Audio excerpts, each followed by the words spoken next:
31 दिसंबर 1966 के तीसरे पेज के मध्यांत में। मनुष्य तो अंधेरे में ही कह देते हैं कल्प की आयु लाखों वर्ष है। कहते हैं तो हमारे शास्त्रों को झूठा बनाते हो। बोलो, ये तो भक्ति मार्ग के शास्त्र है और सतयुग में भक्ति होगी नहीं। भक्ति शुरू होती है द्वापर युग से। ऐसे ऐसे समझाना पड़ेगा। जब द्वैतवादी युग शुरू होता है, दो दो बातें शुरू होती है, दो दो धर्म शुरू होते हैं, दो दो मतें शुरू होती है, दो दो भाषाएं शुरू होती है,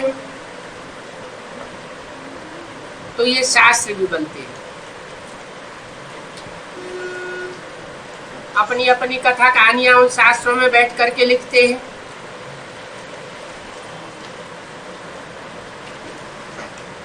ऐसे ऐसे समझाना है। सर्विस का शौक बच्चों को होना चाहिए।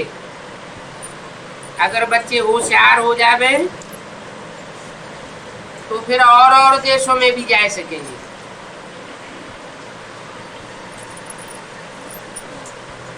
क्या कहा?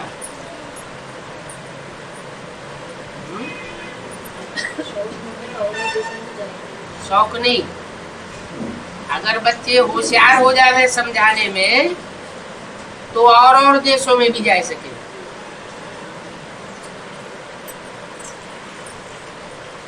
कितनी भाषाओं में चित्र बनाने पड़ेंगे। आगे चल करके बनने में देरी नहीं लगेगी। बच्चों को बहुत सर्विस करनी है। बाप का पूरा परिचय देना है।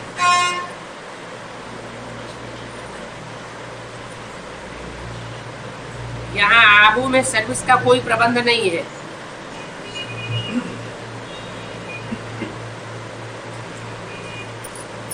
माताओं को तो जाना चाहिए प्रबंध करने के लिए। माताएं बाहर निकलेंगी तो सब इज्जत देंगे। बोलो, गार्डली यूनिवर्सिटी के लिए जमीन का टुकड़ा चाहिए।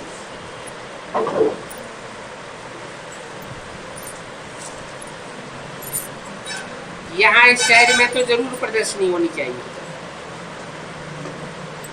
परंतु शायद ड्रामा में अभी तक है नहीं।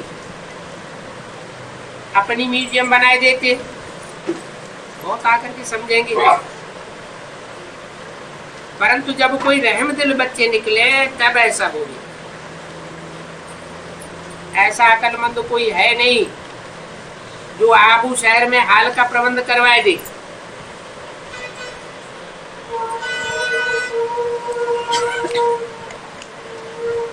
बहुत वैरायटी मनुष्य आते हैं। यहाँ दिल वाला मंदिर भी है। वो दिल वाला मंदिर तो जड़ है और ये है चैतन्य।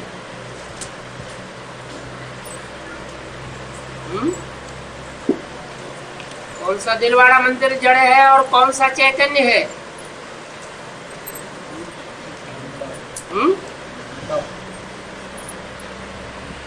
जो माउंट आबू में बना हुआ दिलवाड़ा मंदिर है,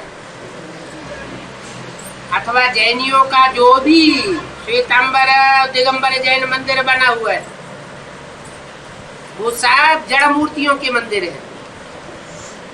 और तुम्हारा चैतन्य मूर्तियों का मंदिर तैयार हो रहा है। वो जड़ चित्र भक्ति मार्ग में बनते हैं और भक्ति मार्ग वाले बनाते हैं। क्या? जड़ चित्र बनाने वाले भगत, और बनते भी हैं कौन से मार्ग में? भक्ति मार्ग में बनते हैं। और तुम्हारे चैतन्य चित्र ज्ञान मार्ग में बनते हैं, और बनाने वाले भी ज्ञान मार्गी होते हैं। ज्ञान मार्गी किसे कहा जाता है? अज्ञान मार्गी किसे कहा जाता है? ज्ञान माना क्या? ज्ञान माना जानकारी। जो सच्चाई की जानकारी हो जिनको, वो है ज्ञान मार्गी। और जिनको सच्चाई की जानकारी नहीं है वो है अज्ञान मार्गी। तो जिनको ज्ञान ही नहीं है वो जड़ मूर्तियां बनाती रहती। और जिनको ज्ञान है वो चैतन्य मूर्ति बनावेंगे। है? चैतन्य मूर्ति शिव बाबा बनावेगा या बच्चे बनावेंगे? शिव बाबा बनावेगा। माने शिव बाबा ही ज्ञान मार्गी है, बच्चे ज्ञान मार्गी नहीं है, है? नहीं। अरे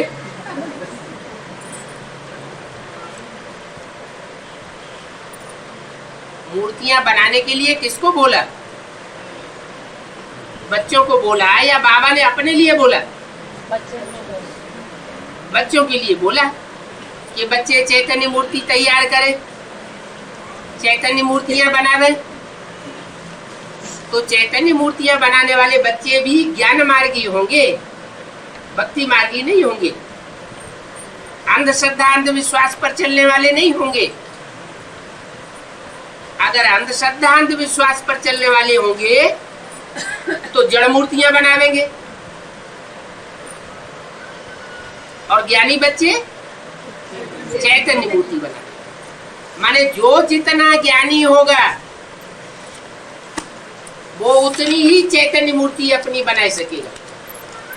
पहले अपनी मूर्ति बनानी है या दूसरों की मूर्ति बनानी है? हैं? पहले तो अपनी मूर्ति बनानी है। जितना जितना ज्ञान बुद्धि में बैठा होगा उतनी उतनी अपनी मूर्ति को बना सकेंगे। बोला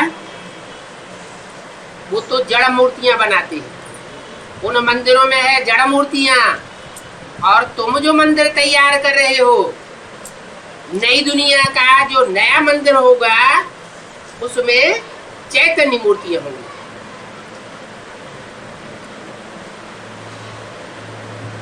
ये चैतन्य मूर्तियां इस संगम युग में होती है, न सतयुग में होती है क्या? न त्रेता में, न द्वापर में, न कलयुग में। ये चैतन्य मूर्तियां तुम यहाँ संगम युग में बनाते हो। जिन चैतन्य मूर्तियों की यादगार भक्त लोग द्वापर युग से जड़ चित्र बनाते। कोई सेंसुल बच्चा हो तो यहाँ जमीन का टुकड़ा आदि लेने की जांच करे। कहाँ? सेंसिबल बच्चा हो तो म्यूजियम बनाने के लिए क्या करे? एक जमीन का टुकड़ा लेवे। उस टुकड़े में क्या करेंगे? हैं? चैतन्य मूर्तियों की स्थापित करेंगे। अच्छा, उन भक्तों ने कौन सी मूर्ति स्थापन की और कौन सा जड़ मंदिर कौन सा म्यूजियम स्थापन किया?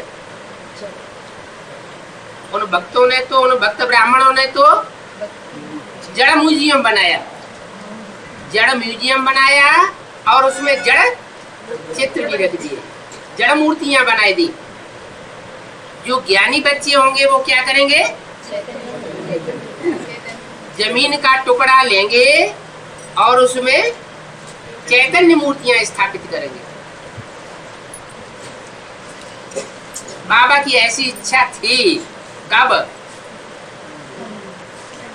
1966 में। अब कितने साल हो गए हैं? 66 और 2006 होने जा रहा है। कितने साल हुए हैं? 35 और 5 40 वर्ष हो गए। और अभी तक भी चैतन्य मूर्तियों का म्यूजियम बनाने के लिए आबू में जमीन का टुकड़ा नहीं लिया जा सका है? ले रहे? अरे तो नई बात हो गई। वो बात सुन के दोबारा मना करा दिया भी आ रही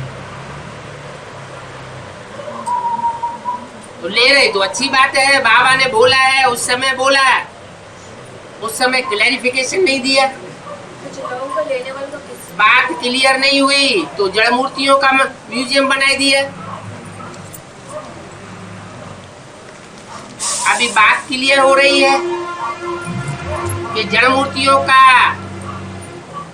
म्यूजियम बनाने से काम नहीं चलेगा, संसार में आवाज नहीं फैलेगी। चैतन्य मूर्तियों का म्यूजियम तैयार करना चाहिए।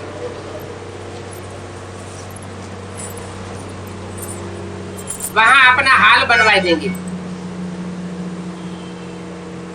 परंतु कोई करने वाला चाहिए। ओम शांति।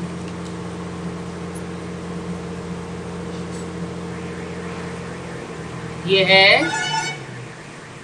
1 जनवरी 1967 का प्रातः क्लास।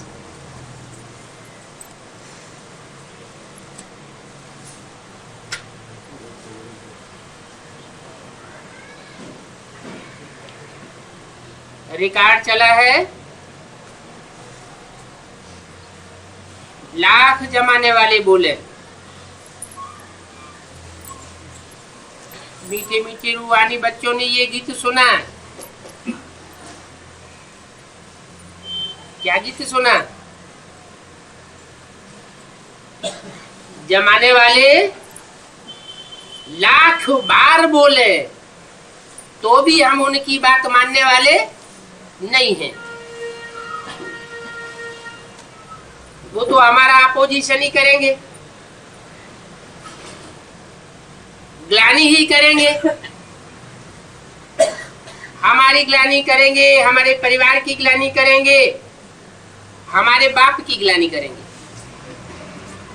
लेकिन हम उनकी ग्लानी को मानने वाले नहीं हैं। तो बच्चों ने ये गीत सुना, भले हैं आसुरी दुनिया के मनुष्यों का बनाया हुआ, परंतु इन गीतों का भी अर्थ बाप बैठ समझाते हैं। गीत बनाए आसुरी दुनिया वालों ने, और अर्थ कहाँ लगता है? ब्राह्मणों की संग भी दुनिया में, और समझाने वाला है बाप। वो बनाने वाले नहीं समझ सकते हैं कि इन गीतों का अर्थ क्या है। तुम जानते हो आसुरी दुनिया के विघ्न भी पड़ते हैं, विघ्न पड़ते हैं तो हमारा पुरुषार्थ रुक जाता है। जब पुरुषार्थ रुक जाता है तो आत्माभिमानी की स्टेज जो बननी चाहिए वो नहीं बन पाती, और हमें दुख सहन करना पड़ता है। अगर आत्माभिमानी स्टेज हो तो दुख हल्का हो जाता है। बल हमें दुख सहन करना पड़ता है, फिर भी याद तो आती है ना। याद की यात्रा तरफ दिल खिंचता है। हम भी पक्का करते हैं कि हम शिव बाबा की मुरली को नहीं भूलेंगे। कहते हैं बाबा आप भी नहीं भूलना, हम आपको नहीं भूलेंगे और आप हमको नहीं भूलना। जो सर्वसेबुल बच्चे जास्ती याद करते हैं उनकी याद बाप को भी रहती है। क्या कहा? सर्विस करने बच्चे होंगे। जो जास्ती याद करते हैं उनकी याद बाप को भी रहती है। कौन जास्ती याद करते हैं? सर्वसेबुल बच्चे। बाबा नाम भी लेते हैं, फलाने फलाने बहुत अच्छी सर्विस करते हैं। इससे समझा जाता है उच्च पद पाने का अच्छा पुरुषार्थ करते हैं। उच्च पद से और अच्छी सर्विस से क्या कनेक्शन है?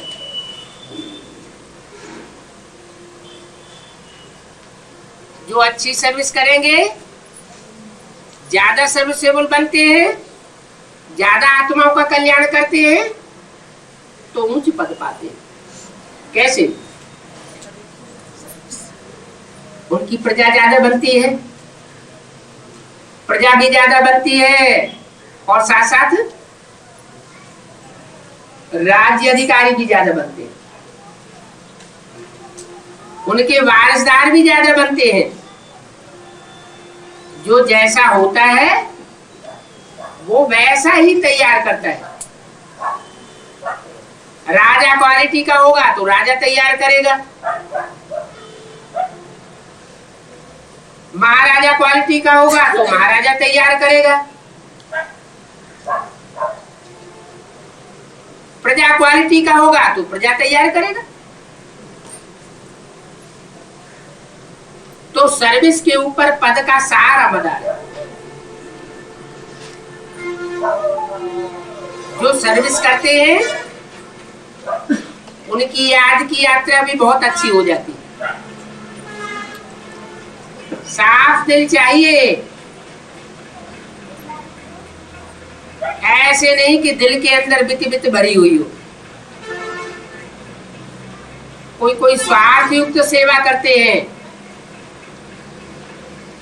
जो भी सेवा करते हैं उसमें रथ के लिए इच्छाएं भरी हुई होती है। ऐसी स्वार्थ युक्त सेवा का कोई फल नहीं निकलता। ऐसे स्वार्थी बच्चों को, दिखावा करने वाले बच्चों को बाप याद नहीं करते। सर्विस तो करें, लेकिन सच्चे साफ दिल होकर के सर्विस करें, क्योंकि ईश्वरीय सेवा करनी है, ईश्वर की सेवा करनी है। अपनी सेवा थोड़ी कर रहे हैं। तो ऐसी जो साफ दिल से सच्ची सच्ची सेवा की लगन में रहते हैं, ऐसे बच्चों को बाप याद करते हैं। और बाप जिन बच्चों को याद करते हैं तो उन बच्चों की याद कितनी तीखी हो जाएगी, क्योंकि याद से याद मिलती है, दिल से दिल को राहत होती है। बाप दादा की दिल और बच्चों की दिल, अंतर तो होगा ना। बाप दादा का तो विशाल दिल है, तो विशाल दिल वाला बाप जब बच्चों को याद करेगा तो बच्चों को कितनी ताकत मिलती होगी। बच्चे भी अपनी शक्ति अनुसार बाप को याद करते हैं, लेकिन बच्चों की याद में माया वायलोरा डाल देती है। माया बीच में बिगड़ डालती है तो याद टूट जाती है, बेचारी याद बन जाती है।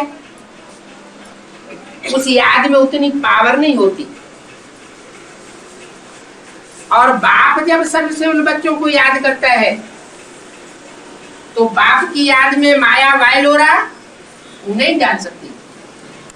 इसलिए तीखी याद होने के कारण बच्चों को तीखा सकाश मिलता है।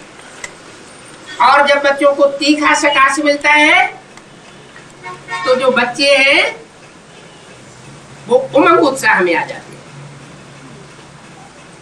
और ऐसी उमंग उत्साह में आते हैं कि जो बोला है असंभव को संभव करने का युग है संगम युग। जो काम असंभव है उसको भी संभव करके दिखाई देते हैं।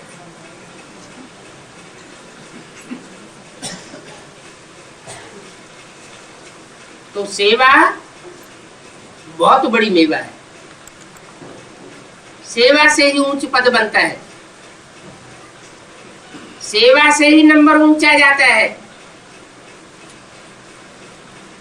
संगम युग में जिन आत्माओं को सेवा करने का समय मिलता है वो आत्माएं बड़ी भाग्यशाली है।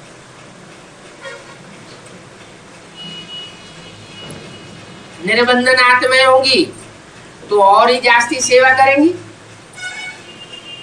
चलो बंधन में रहने वाली बांधेली माताएं हैं, वो भी सेवा कर सकती है। सबसे बड़ी सेवा मनसा से हो सकती है, वाचा से हो सकती है, या कर्मणा से हो सकती है। जितनी ही सूक्ष्म सेवा होगी और अव्यभिचारी सेवा होगी, एकाग्रता से भरी पूरी सेवा होगी, उतनी ही जास्ती तीखी सेवा होगी। भागदौड़ की सेवा 70 साल से करते चले आए।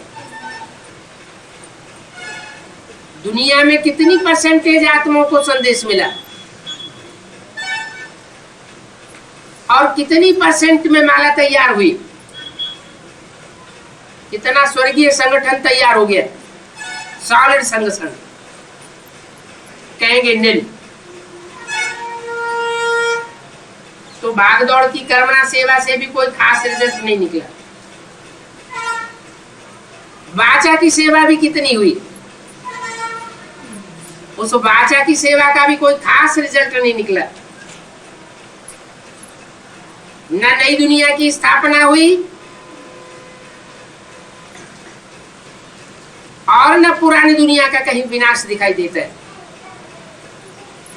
अब तक भी पूछते रहते हैं आखिरी विनाश कब होगा। इसका मतलब विनाश भी दिखाई नहीं देता है। पहले विनाश शुरू होगा कि पहले स्थापना शुरू होगी? पहले स्थापना होगी। जब तक तुम्हारी पूरी राजधानी स्थापन नहीं हुई है तब तक विनाश भी नहीं हो सकता। तो स्थापना भी नजर नहीं आती, विनाश भी नजर नहीं आता।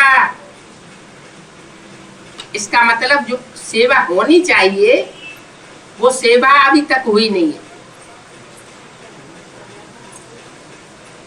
और वो सेवा मनसा की पावर से ही हो सकेगी। इसलिए बोला है मन के मौन से नई रंगत निकलेगी। क्या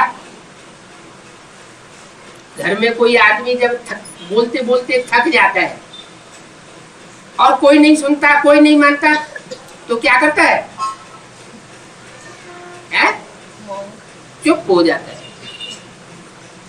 चुप हो जाता है और अंदरूनी मन की जो लगन है उस लगन से काम करता है, दिल की आवाज से काम करता है, और वो दिल की आवाज पे काम कर जाती है।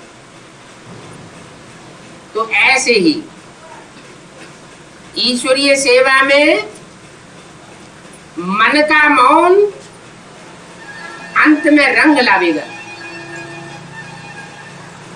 अभी कितना बोलते रहते हैं कि एडवांस पार्टी में ये सच्चाई है, बाप आया हुआ है, लेकिन सुनने के लिए तैयार नहीं होते।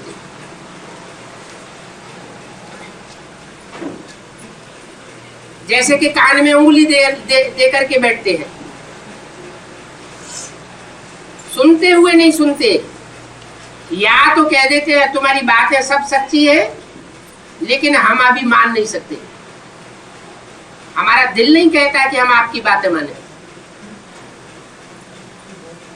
तो क्या करना पड़े? मनसा सेवा की धूम मचानी पड़े। लेकिन मनसा सेवा का रिजल्ट कब निकलेगा? एकाग्र बुद्धि से अगर सेवा होगी तो रिजल्ट निकलेगा। एकाग्रता माना एक के आगे बुद्धि टिकी हुई हो, एक शिव बाबा दूसरा न कोई, अब कोई सहारा नहीं। जब कोई सहारा नहीं रहता तो निर्बल के बलराम कहे जाते हैं। जिसका कोई सहारा नहीं होता उसका सहारा भगवान बनता है, और भगवान के सहारे से कोई भी आत्मा कितना भी पावरफुल होकर के कार्य कर सकती है। तो अभी वही टाइम आ गया अभी कोई सहारा न रहा,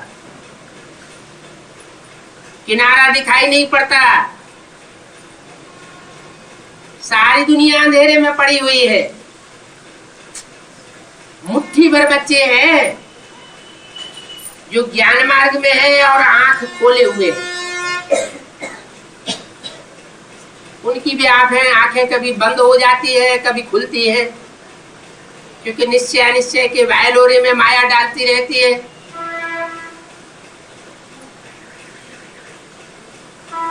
तो सदाकाल निश्चय बना रहे, सदाकाल आंखें खुली रहे, इसके लिए क्या करना चाहिए?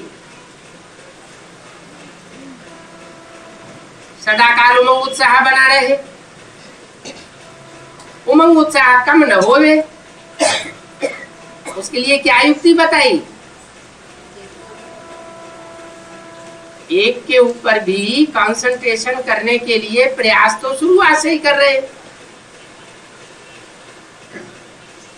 लेकिन मायावी नाम रूप को फंसाए लेते हैं,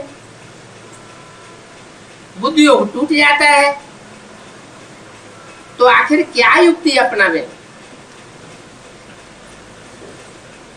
बताया कि सर्व से बुलबुले, ऐसे नहीं कि हाथ पांव बांध करके बैठ जाए और मनसा सेवा शुरू हो जाएगी, नहीं। तीनों प्रकार की सेवा जब इकट्ठी करेंगे तो रिजल्ट जल्दी निकलेगा। मनसा सेवा भी हो, साथ साथ वाचा भी हो और साथ साथ कर्मणा भी हो, तीनों सेवा का रिजल्ट जल्दी निकलता है। उसमें जो वजन है वो जास्ती वजन देना है मनसा के ऊपर। कोई भी आत्मा को ज्ञान सुनाते हैं तो वाचा अपनी जगह जब काम करती है तो मनसा बहुत एकाग्र होनी चाहिए, बाप की याद में। जितना बाप की याद में, बाप के लब में रह करके दूसरी आत्मा को ज्ञान सुनावेंगे, उस आत्मा को टचिंग जरूर होगी। होता क्या है कि वाचा का बैलेंस बढ़ जाता है, मनसा की एकाग्रता लोप हो जाती है और सुनने वाले के ऊपर असर ही नहीं पड़ता। क्यों नहीं असर पड़ता? क्या कारण हुआ? बातें तो हमने बाप की ही सुनाई, ज्ञान की ही बातें सुनाई, जो भी जानकारी दी वो सच्ची जानकारी दी, सच्चा ज्ञान दिया, फिर असर क्यों नहीं पड़ा? असर इसलिए नहीं पड़ता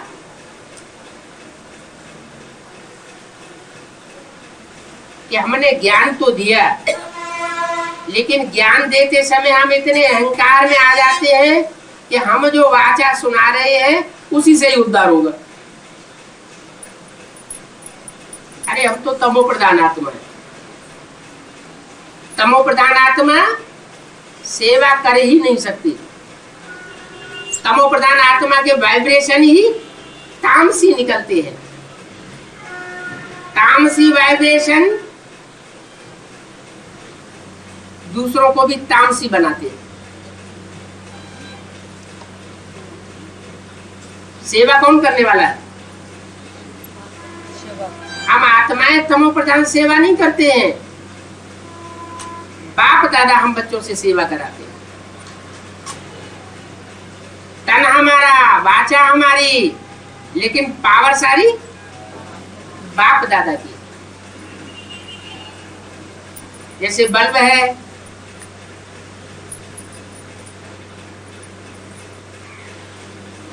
बल्ब तो इंस्ट्रूमेंट है,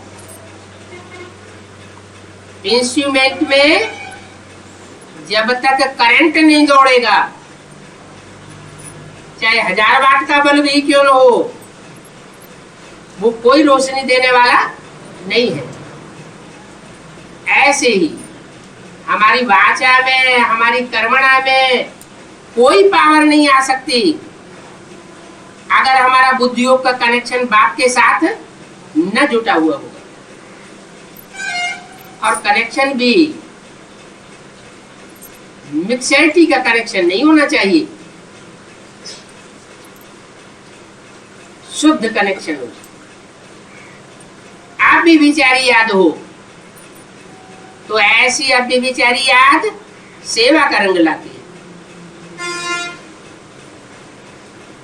तो बाप तो बताते हैं कि फलाने फलाने बच्चे बहुत अच्छी सर्विस करते हैं, इससे समझा जाता है उच्च पद पाने का अच्छा पुरुषार्थ कर रहे हैं। तुम बच्चे समझते हो हम आत्माओं को बाप सुनाए रहे हैं।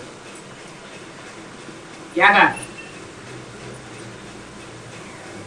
तुम्हारी बुद्धि में ये बैठा रहता है क्या कि हमको सुनाने वाला कौन है? हमको सुनाने वाला डायरेक्ट बाप है। और तुम जिनको सुनाते हो उनकी बुद्धि में क्या रहता है? क्या उनकी बुद्धि में रहता है कि हमको सुनाने वाला डायरेक्ट बाप है? नहीं रहता है। वो तब उनकी बुद्धि में बैठेगा जब हम गहरी बाप की याद में रहेंगे। जैसे दीदी दादियां हैं, उनको नशा रहता है कि हमने डायरेक्ट भगवान से सुना, और दीदी दादियों से जो सुनते हैं उनको क्या नशा रहता है? उनको ये नशा रहता है कि दीदी दादी दादाओं ने डायरेक्ट भगवान से सुना, हम उनसे बैठ करके सुनते हैं, ये बहुत ऊंचा पद पाने वाले हैं, हम इनके नजदीकी हैं। तो अंतर तो पड़ जाएगा ना। वहां तो दीदी दादियां भी मुगालते में समझते हैं हमने भगवान बाप से ज्ञान सुना। अब भगवान बाप कोई स्त्री चोला धारण करके तो आता नहीं, ब्रह्मा के रूप में तो आता नहीं। अगर ब्रह्मा के रूप में भगवान संसार में प्रत्यक्ष हुआ होता तो उसकी मूर्तियां बनती, ब्रह्मा के मंदिर बनते, उन मंदिरों में पूजा होती न पूजा होती है, न मंदिर बनते हैं, न ब्रह्मा की मूर्तियां बनती है। इससे साबित होता है कि वो ब्रह्मा भगवान का रूप नहीं था। भगवान बाप का रूप तो वास्तव में हम बच्चों के सामने आता है। जो डायरेक्ट बाप से सुनते हैं वो ही नई दुनिया की स्थापना के निमित्त बनते हैं, क्योंकि बाप है नई दुनिया की स्थापना करने वाला। बाप जब आते हैं तो वो आकर के बच्चों को वर्षा देते हैं, मुक्ति का वर्षा देते हैं, जीवन मुक्ति का वर्षा देते हैं। जीवन मुक्ति माने ये जीवन रहते रहते हम दुख दर्दों से मुक्त हो जाए और सुख महसूस करें, दुख महसूस न करें। ऐसी हमारी आत्मा की पराकाष्ठा की ज्ञान की स्टेज बन जाती है, योग की ऐसी पराकाष्ठा वाली स्टेज बन जाती है। ऐसी पढ़ाई आकर के हमको पढ़ाता है राजयोग की। वो बाप बन करके आता है। आया भी था यज्ञ के आदि में, लेकिन वो बीज बोने का गुप्त कार्य था, कोई को पता नहीं चलता। बाप का आदि का काम, पहला काम होता है बीज बोना, और बीज बोने के बाद जब बच्चा पैदा होता है तो बड़ा होने के बाद वर्षा लेने की योग्य बनता है। अभी बच्चे पढ़ाई पढ़ लिख करके नंबरवार बड़े होने की स्टेज पर आ चुके हैं। जिसने जितनी सेवा की उतना सेवा की मेवा खुशी अनुभव की। और जितना अपने जीवन में, पढ़ाई के जीवन में खुशी का अनुभव किया, जितनी सेवा की, जितनी आत्माओं की सेवा की, उतना उनको उच्च पद का अनुभव अब होता रहेगा। ऊंच पद होगा तो नशा ज्यादा दिखाई देगा। पद ऊंचा नहीं बनना होगा तो ब्राह्मण जीवन में उतना नशा दिखाई नहीं देगा। नशा जिसको होगा उसकी निशानी क्या होगी? जिसको नशा होगा उसकी निशानी होगी निश्चिंत, कोई चिंता नहीं। जो होना होगा सो होता रहेगा, जो भी होगा सब कल्याणकारी होगा, और जो भी कल्याणकारी होगा वो कल्याणकारी, कल्याण का कार्य कराने वाला हमारा बाप होगा। ऐसे बाप को वो बच्चे अपने नजदीक अनुभव करते रहेंगे। ऐसे नहीं कि बाप किसके किसके नजदीक रहेगा, नहीं। कितने वर्ष से बाबा कहते चले आ रहे हैं, बच्चे अव्यक्त बनो, अव्यक्त बनेंगे तो सदा काल का साथ का अनुभव करेंगे। व्यक्त स्टेज और अव्यक्त स्टेज में बहुत अंतर है। व्यक्त भाव माने साकारी भाव, और अव्यक्त भाव माने आकारी भाव। आकारी स्टेज में रहेंगे, मनन चिंतन मंथन की स्टेज में रहेंगे, नई दुनिया के मनन चिंतन मंथन में रहेंगे, सेवा की प्लानिंग में रहेंगे, तो बाप की मदद मिलती रहेगी। बाप की जो मदद मिलेगी उससे हमारी आत्मा में दिन दूनी रात चौगुनी उमंग उत्साह बढ़ती रहेगी। ऐसा उमंग और उत्साह 63 जन्मों में कभी अनुभव नहीं किया होगा, क्योंकि वहां पढ़ाई पढ़ाने वाले फिर भी मनुष्य गुरु थे, और यहाँ पढ़ाई पढ़ाने वाला स्वयं निराकार परम पिता परमात्मा है। वो सर्वशक्तिवान है। सर्वशक्तिवान का मतलब ये नहीं है कि मरी मक्खी को जिंदा कर देता है। प्रकृति के कोई भी नियम को नहीं तोड़ता है।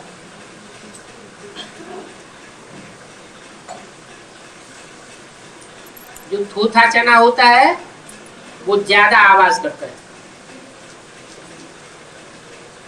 खाली गगरी होती है, पानी पूरा भरा हुआ नहीं होता है तो छलकती है। छलक, पूरा पानी नहीं भरा है तो छलक छलक करेगी, और पूरा पानी भरा हुआ है तो छलकती नहीं है, आवाज नहीं करती। ऐसे ही जो इस दुनिया के भगवान बन करके बैठने वाले गुरु हैं, बाहर की दुनिया में भी ऐसे गुरु हैं, ब्राह्मणों की दुनिया में भी ऐसे गुरु हैं जो भगवान बन करके बैठे हुए हैं। कहते हैं कि भगवान का काम क्या होता है? भगवान का काम होता है आकर के ज्ञान सुना देना, ज्ञान सुना के चला जाता है, बाकी नई दुनिया तो हम बनाते। जो नई दुनिया बनाते हैं उस त्रिमूर्ति का गायन है। हमारी आत्मा ही ब्रह्मा का पाठ बजाती है, हमारी आत्मा ही विष्णु का पाठ बजाती है, हमारी आत्मा ही शंकर का पाठ बजाती है। हम ही ब्रह्मा विष्णु शंकर के रूप में हैं। तो पोस्टर छपाए देते हैं बड़े बड़े, ऊपर शिव का चित्र और नीचे 3 मूर्तियों के चित्र। बड़े बड़े मेगा प्रोग्राम करते हैं, बड़े बड़े पोस्टर छपाते हैं, और छपा करके उनमें 3 मूर्तियों को अपने रूप में साबित करना चाहते हैं। ये ब्रह्मा है, स्थापना करने वाला, ये विष्णु है पालना करने वाला, और ये शंकर है आसुरी दुनिया का विनाश करने वाला। आसुरी दुनिया है शंकर पार्टी।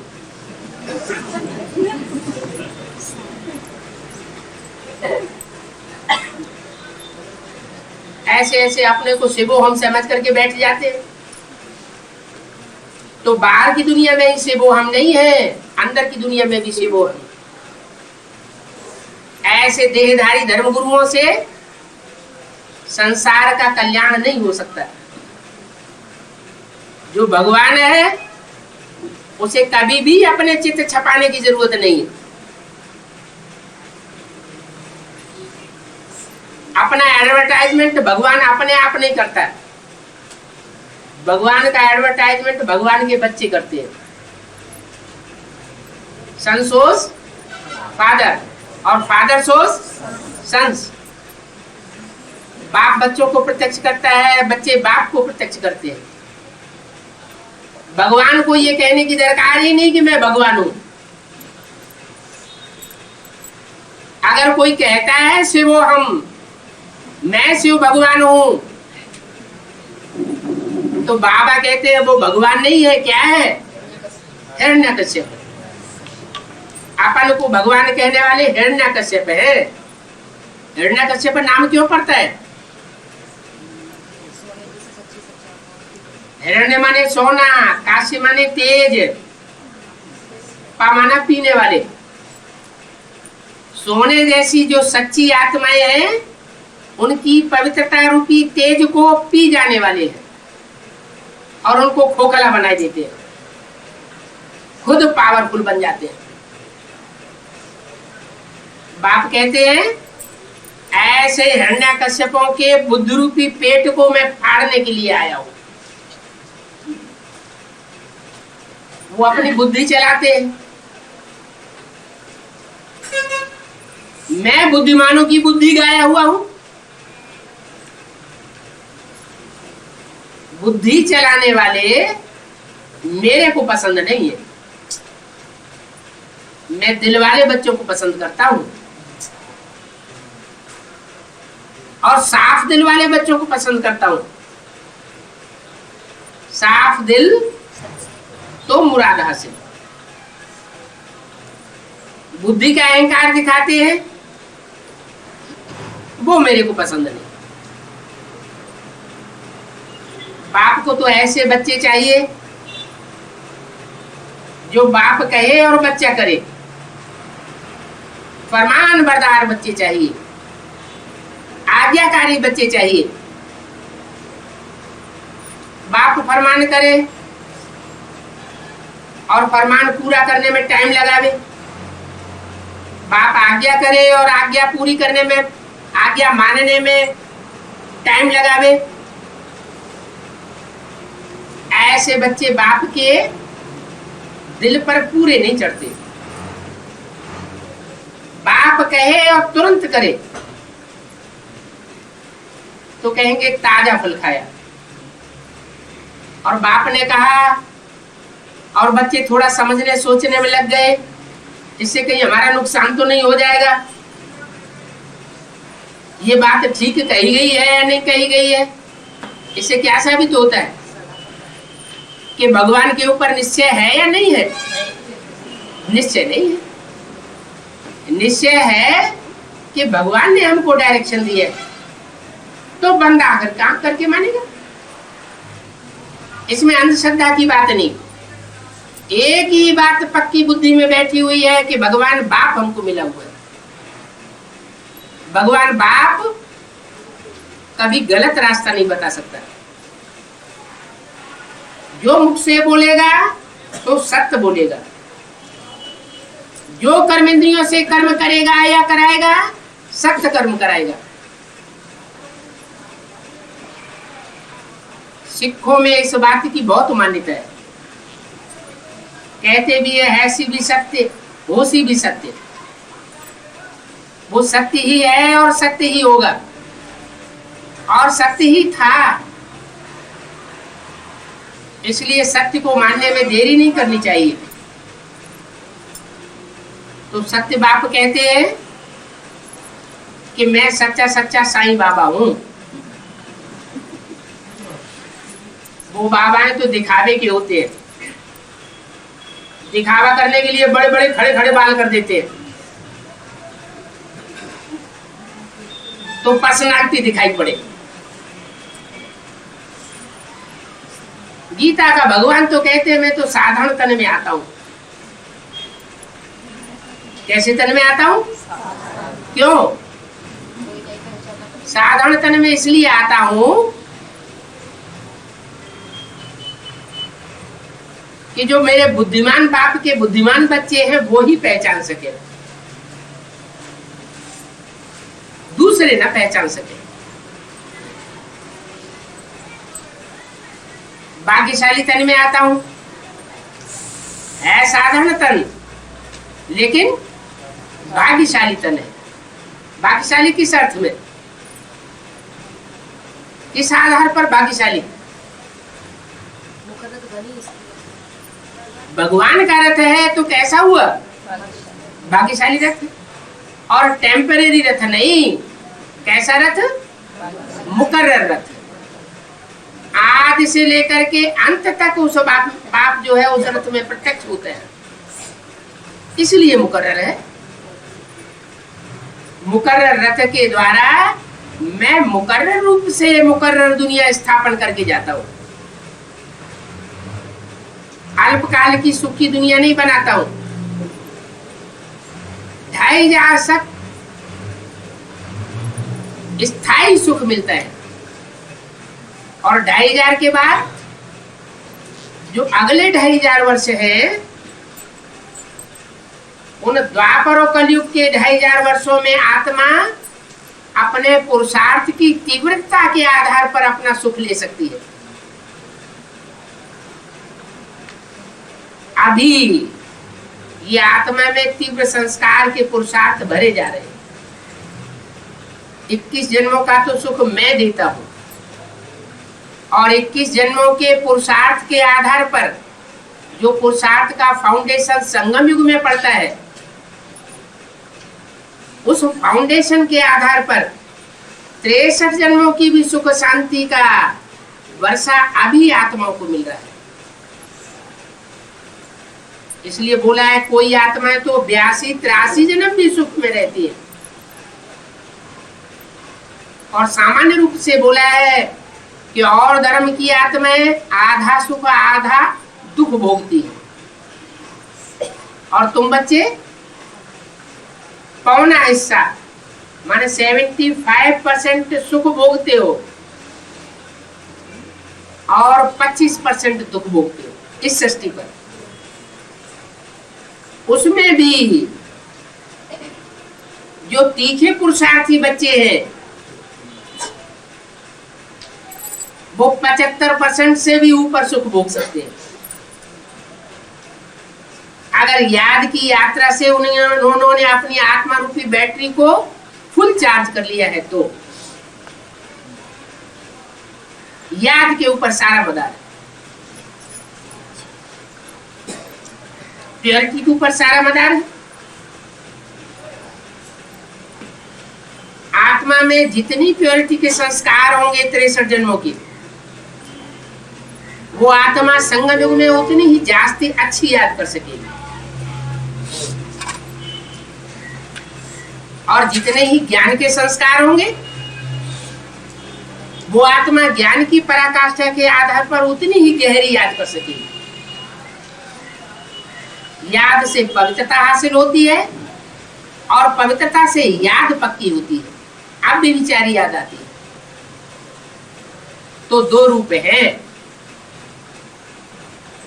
लक्ष्मी और नारायण। मनुष्य जीवन की पराकाष्ठा की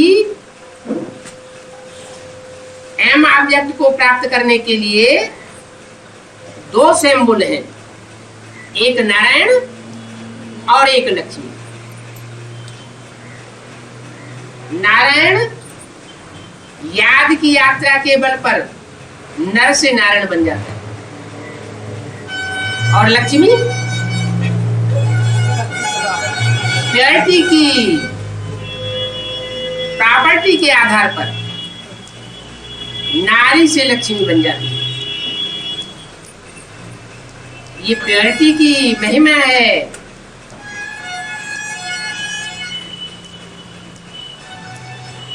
कि जगदम्बा इतने वर्ष तक भी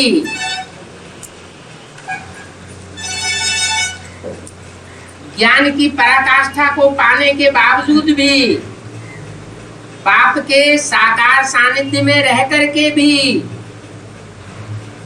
जगदम्बा का पद हासिल करती है। नारी से लक्ष्मी नहीं बन पाती। और लक्ष्मी बहुत थोड़े समय के लिए एडवांस नॉलेज लेती है और थोड़े समय में ही ज्ञान को सारी दुनिया में बांटने के निमित्त बन जाती है। कोई सारे जीवन धन को अपने कब्जे में रखा रहे, बैंक बैलेंस बना के रखा रहे, वो ज्यादा अच्छा है, या जो धन है उस धन को तकसीम कर दे, सारे संसार के काम में लगा दे, वो ज्यादा अच्छा है? अच्छा क्या हुआ? धन को धारण करना अच्छी बात नहीं है, धन का वितरण करना अच्छी बात। तो लक्ष्मी क्या करती है? जो धन मिलता जाता है वो धन सारा ही बांटने में लगा देती है। जगदम्बा धारण करती है लेकिन बांटने योग्य नहीं बन पाती। और लक्ष्मी अपनी पवित्रता की पावर से धारण भी करती जाती है और बांटती भी जाती है। तो धन दान करने से बढ़ता है। जितना दान करते जाएंगे उतना बढ़ता जाता है। दान करने वाले में भावना भी अच्छी होनी चाहिए कि हम जिनको दान करते हैं वो भगवान के बच्चे हैं, भगवान के बच्चों को हम दान देते हैं। ये भावना रहेगी तो वो धन अचूक काम करेगा। भावना बहुत बड़ी चीज है। शास्त्रों में भी लिखा है, भाव प्रधान विश्व रचि राखा, जो जस करे सो तस फल चाखा। कोई भी काम किया जाए अच्छी भावना से किया जाता है तो अच्छा फल देता है। वही कर्म बुरी भावना से किया जाता है तो बुरा फल देता है। एक चोर है, चोरी करता है कि हम चोरी करके इस धन को देश सेवा के कार्य में लगाएंगे। एक चोरी करता है कि हम धन को चुराएंगे और अपनी शादी करेंगे। तो कौन सा भाव अच्छा हुआ, कौन सा खराब हुआ? जो देश सेवा की भावना से चोरी भी की है तो भी वो श्रेष्ठ भावना से किया गया, इसलिए अच्छा ही फल देगा। चोरी तो उसने भी की और चोरी उसने भी की, कर्म दोनों ने एक जैसा किया, लेकिन लक्ष्य क्या रहा? जैसा लक्ष्य वैसे लक्षण आते। तो हमारे जीवन का लक्ष्य ऊंचा होना चाहिए। बाबा कभी मुरली में ये बोलते हैं कि तुमको सतयुग का देवता बनाऊंगा, है? सतयुग के देवता बनाने का कभी लक्ष्य दिया? कभी लक्ष्य नहीं दिया। तो बाबा जानते हैं सतयुग के जो देवताएं होंगे वो तो गिरती कला वाले होंगे। उनकी गिरती कला होगी या चढ़ती कला होगी? क्या होगी? गिरती कला होगी। और संगम युग में जो नर से नारायण बनेंगे, नारी से लक्ष्मी बनेंगे, उनकी कैसी कला होगी? उनकी चढ़ती कला होगी। चढ़ती कला ही नहीं, कलातीत स्टेज होगी। जैसे सूर्य को कहा जाता है कलातीत, कलाओं में बांधा जाता है चंद्रमा, सूर्य कलाओं में नहीं बांधा जाता। चंद्रमा 16 कलाओं में बंधता है। 16 दिन में चंद्रमा पूरा होता है, 16 दिन में चंद्रमा क्षीण होता है। तो चंद्रमा की 16 कलाएं मानी जाती है। सूर्य को कलाओं में नहीं बांधा जा सकता। तो ऐसे ही जो सूर्यवंशी बच्चे हैं वो कलातीत बच्चे हैं। कलातीत कल्याण कल्पांतकारी उनके बाप का टाइटल है। सारे संसार का कल्याण करने वाले हैं। ऐसे नहीं सिर्फ सूर्यवंशियों का कल्याण करते हैं, नहीं, उनका लक्ष्य है, क्या लक्ष्य है कि हम सारे विश्व का कल्याण करके छोड़ेंगे। पहले अपना कल्याण, फिर सारे विश्व का कल्याण। स्व परिवर्तन से विश्व परिवर्तन। स्व का क्या परिवर्तन करना है? स्व में क्या परिवर्तन करना है? जो सूर्यवंशी बच्चों के लिए वो परिवर्तन बहुत आसान है।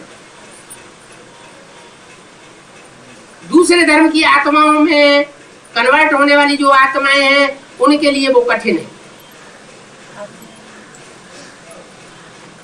उनके लिए आसान है आत्मिक स्थिति में रहना, क्योंकि वो सारे संसार की बीज रूप आत्माएं हैं। जो बीज हैं उनको बीज रूप स्टेज में टिकने में कठिनाई नहीं होनी चाहिए। बीज माना बाप, वो सारे विश्व के बाप हैं, पूर्वज हैं।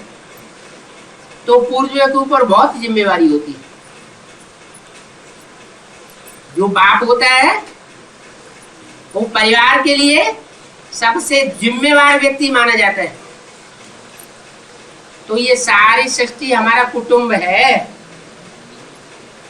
वसुधा कुटुंब, वसुधैव कुटुंबकम। ये वसुधैव कुटुंबकम की बात किनकी बुद्धि में बैठेगी?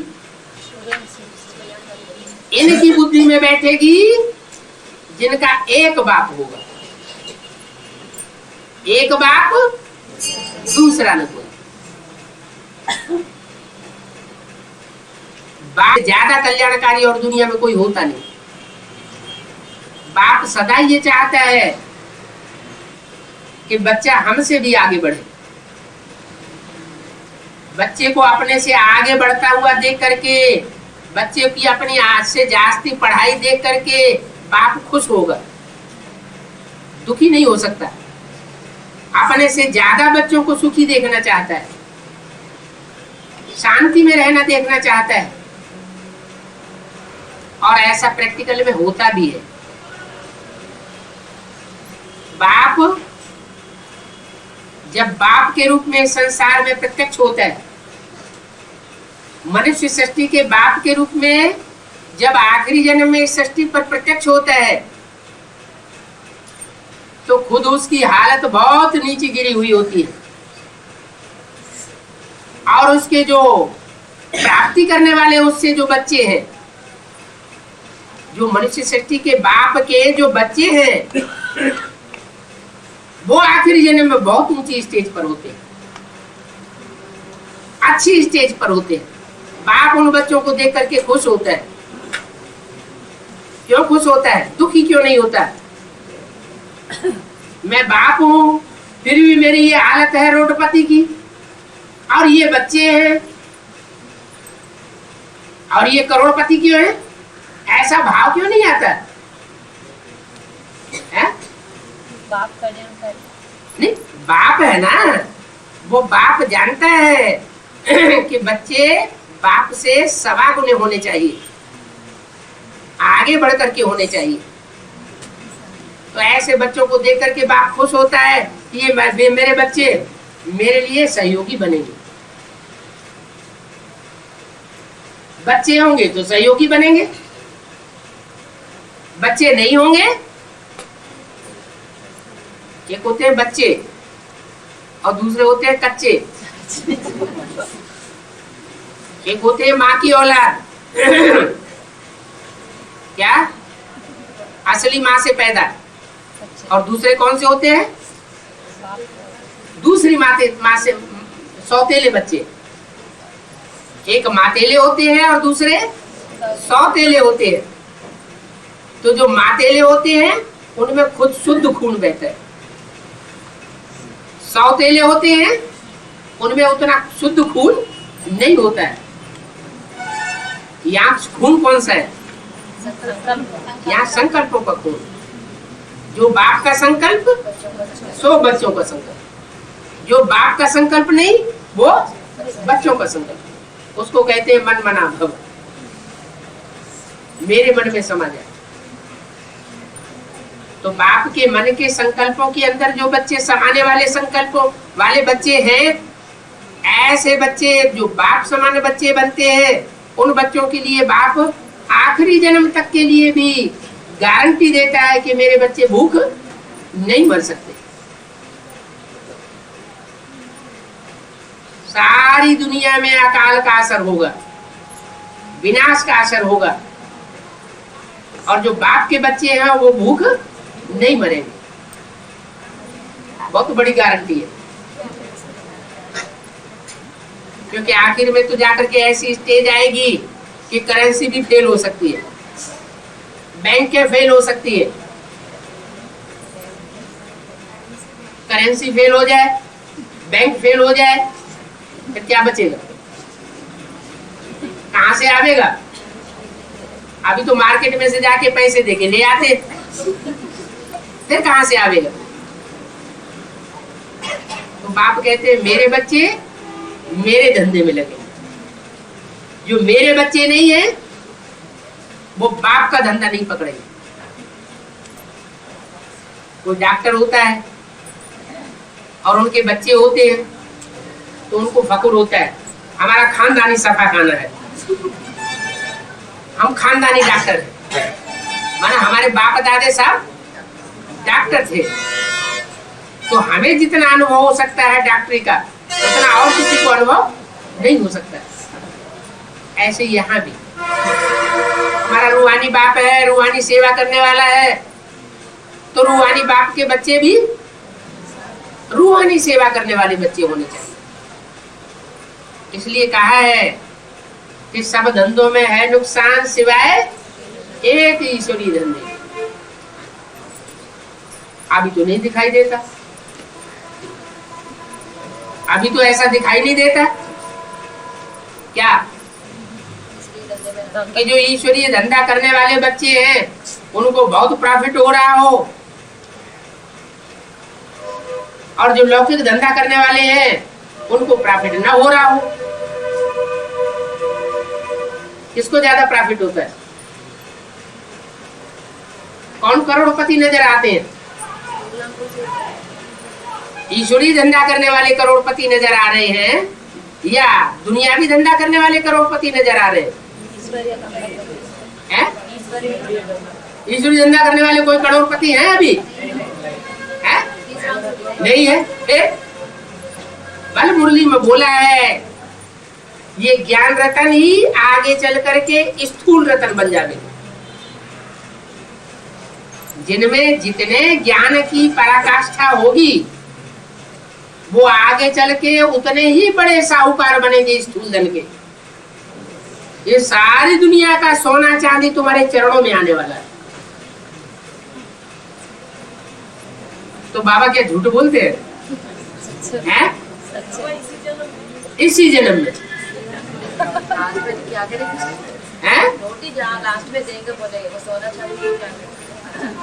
करेंसी फेल हो जाएगी, सोना चांदी फेल नहीं होता है। सोना चांदी फेल होता है कहीं? करेंसी फेल होती है, सोना चांदी फेल नहीं होता। सोने चांदी की कीमत तो रहेगी, तो एक्सचेंज होता रहेगा। ओम शांति।